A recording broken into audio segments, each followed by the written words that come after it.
Hey everyone, this is going to be a video on how to change the light bulbs in your 2001 Toyota Camry instrument cluster, or if you had to replace the entire instrument cluster itself in a Generation 4 Toyota Camry. So first thing we want to do would be lower the steering wheel all the way. So to do that, you push up this little back tab on the left side of the steering wheel, push down on the steering wheel, and then release the tab. Next, you want to get a small Phillips head screwdriver. This is a stubby screwdriver. Put it in these holes right here and turn. These screws should be tight if you've never taken them off before. So apply pressure up while you're turning. And these screws are kind of an odd shape, so the screwdriver doesn't really attach that well to the screw head itself. So be sure to apply a lot of pressure pushing up while you turn. Alright, and then there's a screw. I already did the other side. So put that down. Next, we're going to have to take off this entire black panel right here. This instrument cluster cover. It runs all the way up to the side where the clock's at. Up top and to the side defrost vent. So, to take off this black instrument cluster cover, you'll have to pull from the bottom. And then you'll work it up around. This would be a lot easier if you had some panel remover tools. You could use a screwdriver, but that would definitely scratch the plastic surface. So we'll just start prying it up with our fingers from the bottom here. So let's see, I'll set you guys right there and there. So I just pried it off from the left side, and you can see it's already loose. This also works a lot better if it's during the daytime and when it's hot. That way the plastic's more malleable and it's less brittle, so it'll have a less likelihood of cracking. Alright, so up. Okay, there. Come on. Might have to sit you guys down because this is definitely a two-handed operation. Alright, there. So bottom part is out. Alright, so then we'll work it around the side. And then you can lift up this plastic part away and try to push up. So push this part up while you're pulling down on the black part.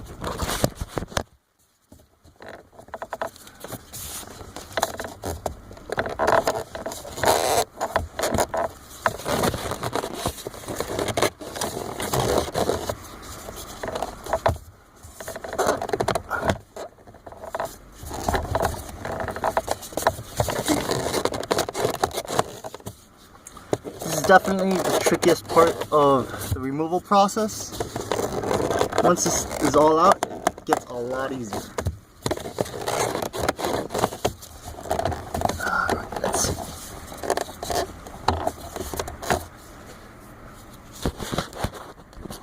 Okay, so I was finally able to remove it. Had to cut you guys off for a second. Needed both hands, but as you can see, there is a lip right here on this black plastic instrument panel cover that kind of hooks onto the dashboard right here.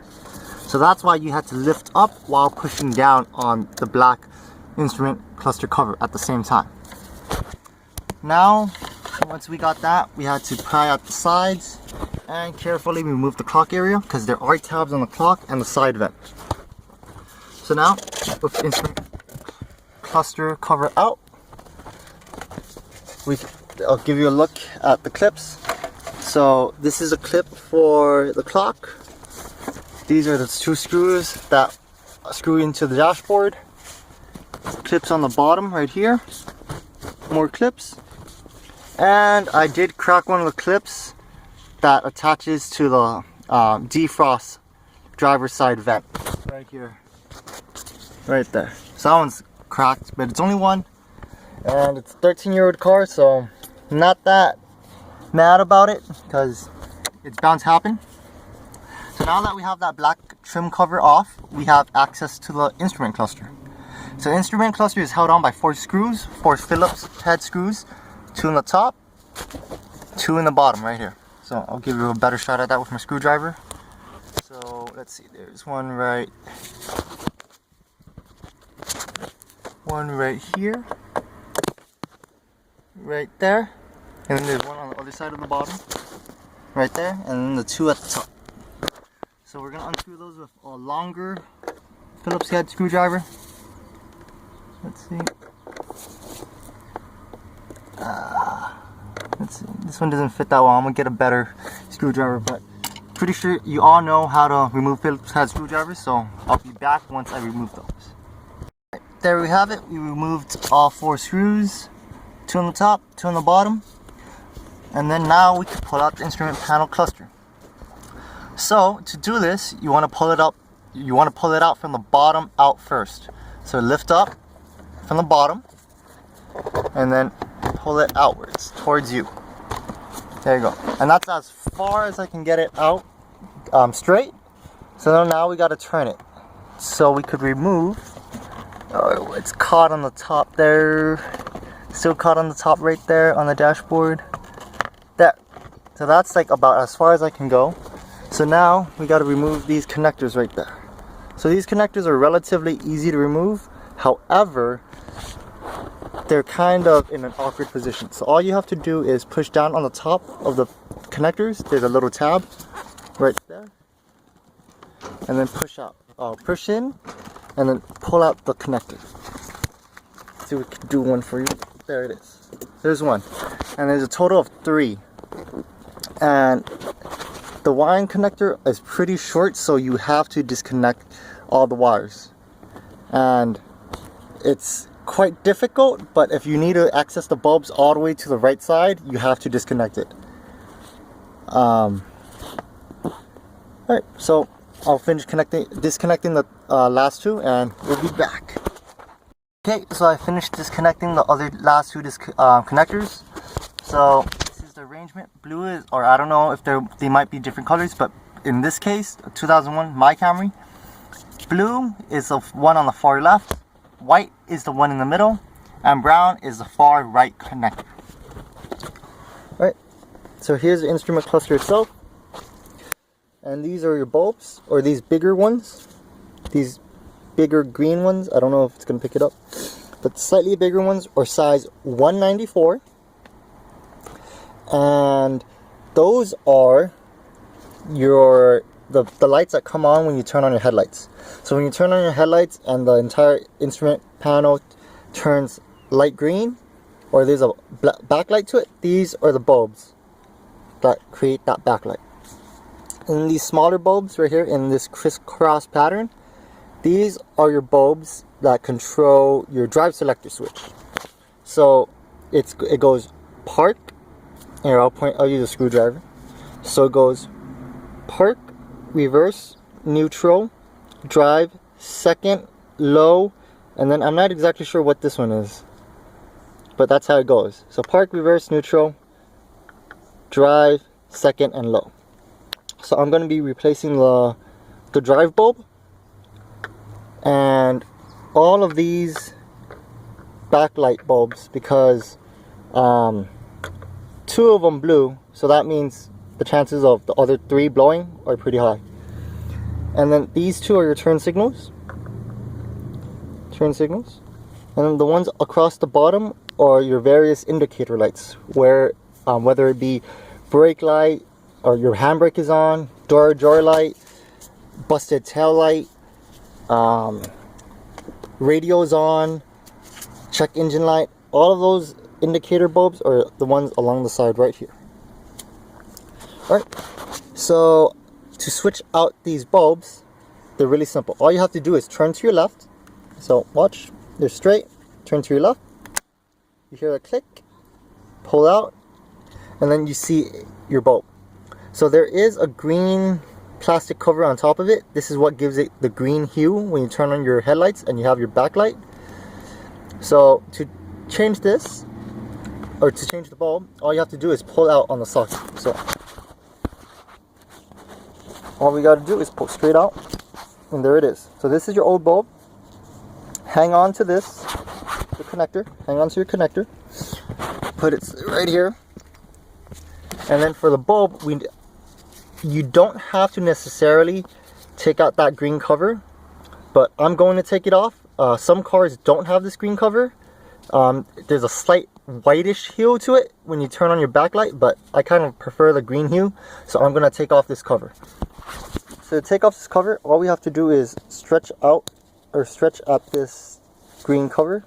It's a really thin rubber, so it might help if you take off your gloves. So you guys might notice that I always wear gloves in the videos. That especially when working with electronics, I don't want to get my oils or any dust or dirt onto the cover itself. So there it is. Now it's inside out, so I turn it back the other way. As you can see, it is burnt. So burnt bulb. I'm gonna throw that away. We'll just set it aside right here for now. And then gonna turn this back inside out. So like I was saying, so especially when you're working with electronics, I don't want to get my oils or any more dust onto like the circuit board, as you can see here. Or I don't want to touch the new bulb with my oils or the oils on my fingers. This is especially important when you're working with headlights. As the light bulb turns on and it gets hot, there's going to be like a focus spot on your oils. It's going to burn and it makes the bulb die prematurely. So that's why I wear gloves. Any of you guys were wondering. So I'm going to take off these plastic covers on all the rest of the bulbs, and then I'm going to replace them on the new bulbs. So you got to do it on this one, this one, this one, and that one. So I finished replacing the last, or the 4 backlight bulbs. Now I'm going to show you how to reinstall these green rubber covers on your light bulb. So the bulb size for these is a size 194. Alright, so we'll get your bulb. Well, here's our bulb. All we have to do is just put the rubber cover right on, and it's a lot easier reinstalling them than taking them off. There you go. Just make sure it's all the way in there. Then get your connector, put your connector back in. The bulb just goes right in on your connector. Right, there you go. So now to put them back in, all you got to do is put them back at the angle you took them out in. So like a slight 45. Push in, turn back to the right. Okay, and now for these, I already replaced these the other day. These are your drive selector switches, or your drive selector bulbs. And these are a different size, they are smaller. So I'll try to take it out. This one's a bit tight. Okay, there you go. So these are your drive selector bulbs. So for park, reverse, neutral, drive, second, low gear. These are a size 74. And these are the same thing. All you have to do is pull out the bulb and then put them back in. Or put them back into the connector, sorry. There is no green cover to these. So that's one less thing you have to worry about. And then to put them back in, same thing as the big backlight bulbs or the backlit bulbs. Put them back at the angle you took them out in. Let's see. Back in the angle.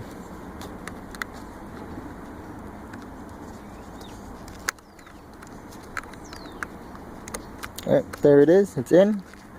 Turn to your right, and that's it. So now we could reconnect our connectors and put the entire instrument panel back in. Alright, so I'm going to put back on my second glove to make sure I don't make any contact with the wires or the back of the circuit board. So I'll be right back. Both my gloves back on, and for those of you who would like to clean the instrument panel inside and remove this clear plastic part, all you have to do is remove these plastic tabs, or these clear plastic tabs, on the top and along the side and on the bottom. All you have to do is push down on them with your finger, or if they're really tight, with a screwdriver, push down and then push out, and then right here, push down and push out, and slowly but surely it'll get loose and you'll be able to remove the entire plastic cover. I already removed it and cleaned it, the inside and the inside of the cluster itself, so I'm not going to do that. that's just how you do it, in case you guys are wondering. And if it's really brittle, be sure to use like a heat gun or a hair dryer to heat up these plastic tabs to be sure you don't crack these. Alright, so now the hardest part of this reinstallation. Oh shit. Alright, so after about 10-15 minutes of struggling with this thing, I finally got the instrument cluster connected back on with the connectors. So to do this, it's just the opposite of how you took off the connectors. So it's going to be at this angle. This is how you want to set your instrument cluster. Outside, on top of the steering wheel, on the bottom of the dashboard. And at this angle, you start with the far back connector, which is the brown one, and then you work your way up. Brown to white, then to blue. So make sure all the connectors are inserted fully. And put you guys down for a second. Make sure the last brown connector is fully seated. Alright, they're all fully seated. Alright. Then I'm going to get my key. Turn it to the on position. As you can see, the lights are working. Can't tell if the back lights are working because it's too bright out, but I'm hoping that they are. Alright, take the key off, and then now we'll fish it back in. And to do that, just get the cluster out, or get it back at the angle, and we got to fish it back in from the bottom, or from the top in. Alright, because we took it out from the bottom out first, so now we fish it back in from the top in. There you go, it's in. Get in, come on, and that's pretty much it. Now some minor adjustments. Okay, that's how it should be with the screws. So one more time, get our key. Everything seems to be working still. Turn signal is on. Works good. Alright, so keys out. Now all we gotta do is screw everything back on. Alright, so here's the finished product, everyone. Pretty sure you guys all know what this looks like if you have a 4th generation Camry, but I'm showing you guys anyways. So the bulb I replaced, or that was blown, was this one right here, or was from the 4,000 RPM to the right. That's what that one far right bulb was lighting up. And before this video, there was a bulb right here from 80 miles per hour to the 3,000 RPM. There was a bulb that was lighting up this area that was blown, and the D drive symbol indicator was blown, so I replaced that after, I'd say, about 5-6 years. So that was blown, so I replaced that, and now it's working again, as you can see. So that's the end of the video. I put back the instrument panel cover. It's pretty much just a reverse of taking it apart. Insert the bottom part in first, lift up the plastic dashboard, feed in the black lips, and then push in the sides. Alright, thanks for watching.